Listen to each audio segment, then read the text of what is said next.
সে চলে গেল, বলে গেল না। সে কোথায় গেল, ফিরে এলো না।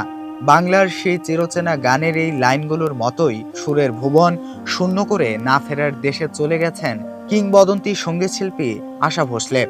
8 দশকের বেশি সময় ধরে যিনি তার কণ্ঠের জাদুতে মন্ত্রমুগ্ধ করে রেখেছিলেন বিশ্ববাসীকে, তবে সেই চিরযৌবনা কণ্ঠ যেন আজ নিস্তব্ধ। 1943 সালে বড় বোন লতা মঙ্গেশকরের হাত ধরে সঙ্গীতের পথে হাঁটা শুরু করেছিলেন আশা।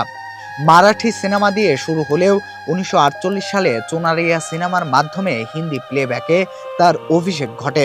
শাস্ত্রীয় সঙ্গীত থেকে পপ, গজল সব মাধ্যমেই তিনি ছিলেন অপ্রতিদ্বন্দ্বী। 20টি ভাষায় 11,000-এরও বেশি গান গেয়েছেন তিনি এবং নিজের নাম লিখেছিলেন গ্রিনেস বুক অব ওয়ার্ল্ড রেকর্ডে। তবে আশা ভোসলের জীবন ছিল নানা উত্থান পতনে ঘেরা।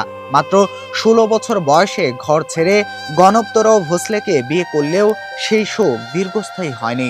2 সন্তান, মেয়ে বর্ষা ও বড় ছেলে হেমন্তের অকাল মৃত্যু তাকে ভেঙে চুরমার করে দিয়েছিল। দ্বিতীয় স্বামী রাহুল দেব বর্মনের প্রয়াণও ছিল বড় এক ধাক্কা, কিন্তু গানই ছিল তার বেঁচে থাকার একমাত্র অবলম্বন। তাই তো 90 বছর বয়সেও দুবাইয়ের মঞ্চে দাঁড়িয়ে টানা 3 ঘন্টা শোনাতেন জীবন মানেই তো লড়াই। পদ্মভূষণ থেকে শুরু করে জাতীয় পুরস্কার অর্জনের ঝুলিতে পূর্ণতা যেন ছিল স্বয়ং সম্পূর্ণ। জীবনের শেষ প্লেব্যাক করেছিলেন 2022 সালের এক সিনেমায়। মৃত্যু পর্যন্ত সঙ্গীতকে আঁকড়ে ধরে থাকা এই মহীয়সী চলে গেছেন, তবে রেখে গেছেন এক বিশাল সুরের সাম্রাজ্য। কুমার সপ্তর্ষি রায়, দৈনিক মানব কণ্ঠ।